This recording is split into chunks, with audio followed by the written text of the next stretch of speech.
Salam, hər vaxtınız xeyir. Özünüzü təqdim eləyin. Salam, hər vaxtınız xeyir olsun. Mən Babayev Sədaqət Xəzər rayonu 216 saylı məktəbdə 38 ildir ki, ingilis dili müəllimi kimi fəaliyyət göstərirəm. Şikayətin nə ilə bağlıdır? Mənim şikayətim məktəbdə mənə ağır təzyiqlər göstərilir. Direktor 8 ay bundan qabaq təyin həvalə olunmuş Çinarə Cəbrailova tərəfindən təzyiqlər göstərilir. Çinarə Cəbrailova mənə bir qrup müəllimi başına yığaraq və vəzifəsindən sui-istifadə edərək mənə qarşı təzyiqlər göstərir. Müəllimləri imza toplayıb təhsil dərsinə getməyə məcbur edir. Ərizə yazmağa mənə qarşı məcbur edir ki, Sədaqət Babayeva qarşı ərizə yaz, onu işdən çıxartın.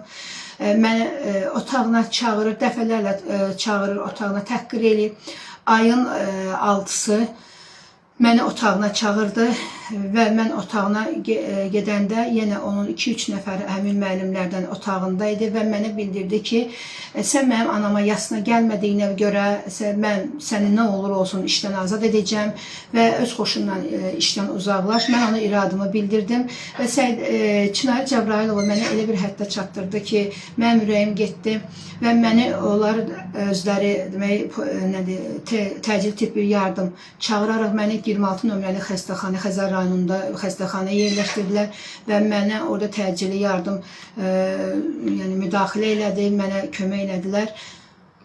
Sizin haqqınızda 2 gün bundan qabaq sosial şəbəkələrdə bəzi çəkilişlər olmuşdu, yayına verilmişdi. Bunun səbəbi nə idi? Nə səbəbə, məsəl üçün sizin haqqınızda çəkilişlər olmuşdu? Onun barədə də bir açıqlama verərdiniz. Bəli, ayın 6-sında Azad Azərbaycan kanalı bunu işıqlandırmışdı, amma orada verən müsahibələrdə göstərilir ki, orada mənim atam 15 il direktoru olub, yəni ki, güya mən atama görə orada o stolda oturmağa görə dava edirəm, hər bir səbəb, yəni başında bu, mən direktor olmaq istəyirəm, yəni ki, bunlar absurd bir şeylərdir. Mən orada yeganə, bəlkə də 3-cü müəlliməm ki, onların məqsədi, ən əsas məqsədi odur ki, mən məktəbdə rüşvət almayan müəlliməm, mən heç bir valideyn bir qəpik pulu almıram, heç vaxt rüşvətə qarşı çıxıram.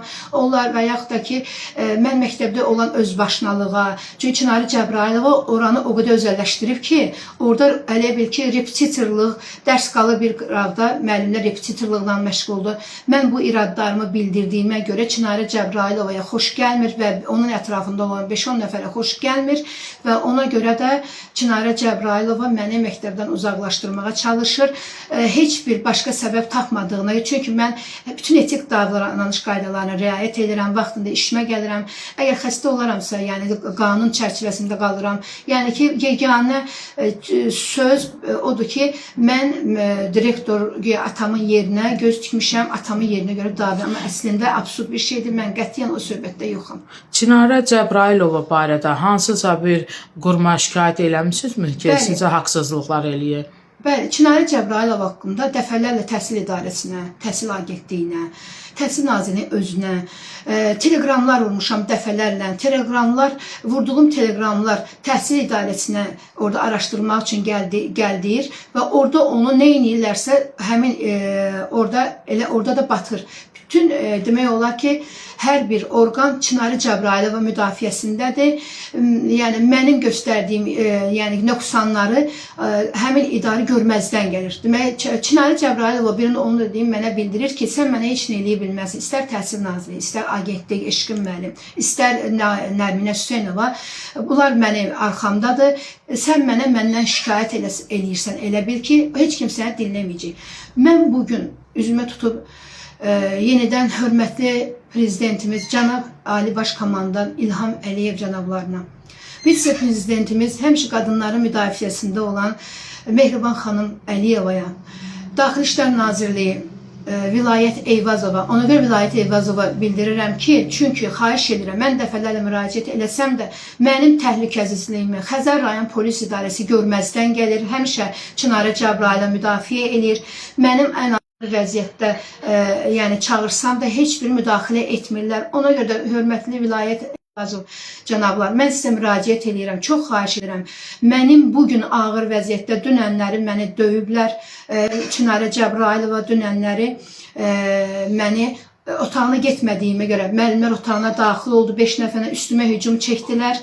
Mənim bütün əşyalarımı yerə atıb mənə təhqir elədilər. Sizə təzyiq göstərən müəllimələrin adını zəhmət olmasa çəkin. Demək, İlhamə Veysalova, Çinarə Cəbrayılova, Mehriban Ramazanova, mən telefonumu əlimdən aldılar. Mən məcbur olub telefon bir təhər olan əlindən alıb bir kadrı, Əfsanə adlı müəllimənin üstümə hücumunu kadra yerləşdirdim. Bu da onların xoşuna gəlmədi və mənə hücum çəkib mənim əllərimə, yəni ekspertiz rəyi təyin olunub, mənə təzyiq göstərdilər. Onda yəqin ki, bu təzyiqlər dəfələrlə olub məktəbdə sizə. Bəli, dəfələrlə olur və hər dəfə də 102 xidmətinə müraciət edirsən, 102 xidməti onu ərazi üzrə Xəzər rayon polis idarəsi, 1 nömrəli polis idarəsinə dəfələrlə desələr də, inan hələ bu günəcən görmədim mən ki, məni müdafiə qalxsınlar, ancaq Çinarə Cəbrayılovunu müdafiə edirlər. Yəni ki, mən iradımı bildirəndə niyə belə edirsiniz? Mənə deyirlər ki, sən boş-boş danışırsan. Mən hörmətli Daxili İşlər Nazirimiz, Vilayət müəllim Eyvazova müraciət edib deyirəm, Təhsil Nazirimizə Emir Əmrullayev cənablarına müraciət edib deyirəm ki, çox xahiş edirəm, mən ağır vəziyyətdə işləyirəm, təzyiqlərlə işləyirəm, mənim təhlükəsizliyim təmin olunsun ən əsası və mənim həmin məktəbdə rahat işləməyimə şərait yaradılsın. Hörmətli prezidentimiz, mən Yeni Azərbaycan Partiyası olduğuma görə mən həmişə sizin siyasətinizi dəstəkləyirəm. Siz görməsəz də belə, mən sizin olmadığınız yerdə, həmin bu 216-da sizin göstərdiyiniz nöqsanlara qarşı çıxdığıma görə Çinarə Cəbrayılova, onun ətrafında olanlar və hər də ona həvadarlıq edən təhsil idarəsinin bəzi işçiləri məni işdən çıxartmağa nə imkan varsa ona çalışırlar. Xahiş edirəm, bunun üçün son həddir bu. Artıq mən döyülürəm. Çox xahiş edirəm ki, bunun üçün ölçü götürülsün. Buna son qoyulsun. Təşəkkür edirəm. Siz də sağ olun.